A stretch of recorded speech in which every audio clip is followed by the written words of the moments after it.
Alright guys, so as you can see, this is basically just a rubber legs girdle bug with a grizzly soft hackle collar. Pretty good, just all around attractor fly for the creeks and rivers here in Western Washington and over on the east side. So let's get started.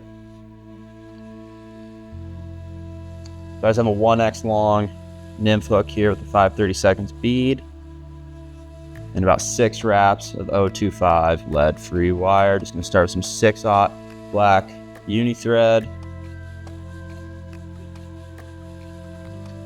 We're gonna make a little thread dam behind our lead wraps here. Lead wraps are on there just to hold the bead in place, add a little bit of weight. Wrap that tag end down right about to the gouge of barb. All right, we're gonna start with just a small piece of, this is dark olive sexy floss. Tie that in a V, make a little stonefly tail.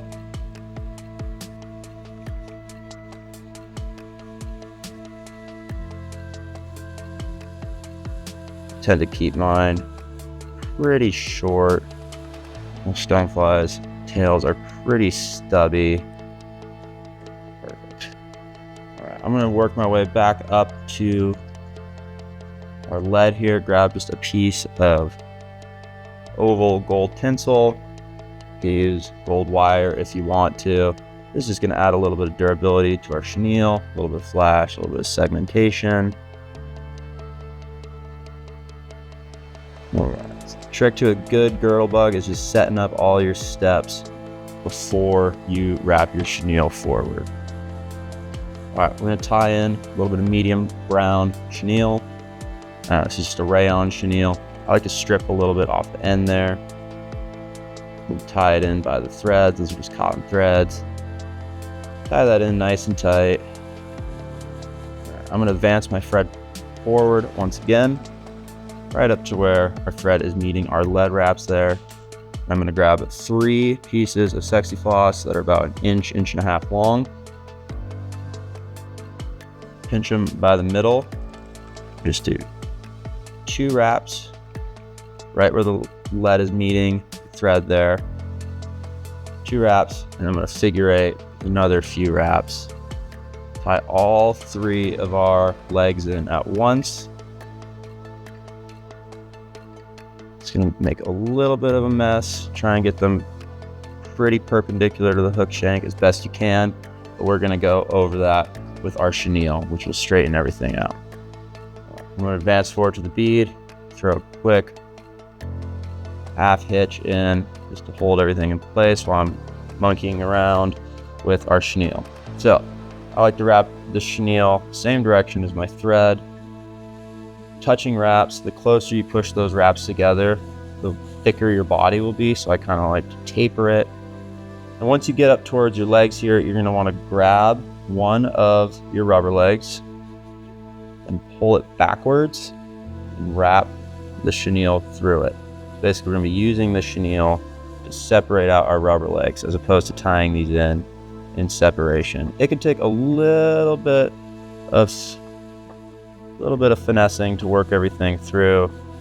You want to pull your chenille pretty tight through here, and then pull your next one back each side.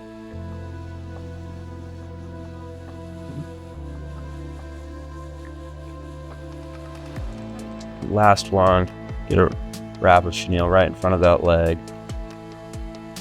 Just take a couple more wraps right up to our bead. Don't want to be super crowding the bead. I like to get 2 wraps of thread on that chenille, 1-2 wrap on the hook shank, and then you can trim that chenille off. So as you can see, that spreads our legs out pretty nicely in that nice kind of stonefly profile. All right, now I like to take this olive tinsel, counter wrap it through.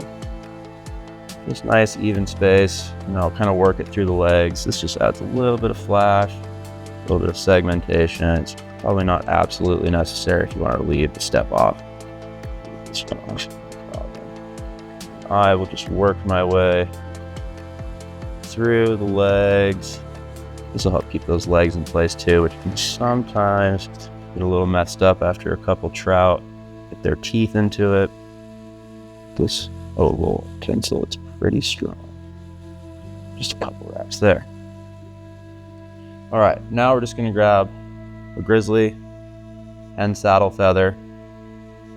I'm gonna do to prep it is I'm just gonna kind of pull back some of this fluff. You can strip it off if you want to. I kind of like to hold on to it. I'm gonna take a little bit of that tip section,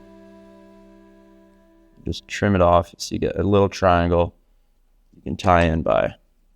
So we're gonna tie in at the stem, right where that little triangle comes down to the stem. A couple tight wraps, one tight wrap in front. Get in here with our scissors, clean this up a little bit. It doesn't need to be perfect. All right, now you're gonna lift your feather up perpendicular to the hook shank. And kind of preen your feathers back, give it a little pinch. Try and get them creased. Just gonna add a little, you don't have to catch your legs in there too much, a little soft hackle collar. This just gives it a little bit more movement, a slightly different profile than every other rubber legs nymph that those fish are going to be seeing this summer. You could just soft hackle, you could even swing this fly. Great for trout. I wouldn't be surprised if you find yourself a summer steelhead on it too. Sorry for my fingers there. Just gonna preen our feather back, get two nice tight wraps. I like get a quick whip finish in before trimming off that feather. Make sure everything's nice and secure. 2 or 3 turn whip finish. Pull that nice and tight. Trim your thread off. Trim the feather. Get in here with your scissors. Trim off that little butt end there. Get it nice and tight. All right, guys. Last step. Trim these rubber legs. I like to pull all 6 up. Pinch it between my fingers. Just trim them all off at the same length. Spread them back out. And it gives you that nice stone fly profile with a little extra segmentation there from the tinsel and a little bit of movement from that soft hackle collar. And that's pretty much all there is to it. All right, thanks so much for watching, guys. Good luck out there this summer, and feel free to give this soft hackle girdle bug a chance.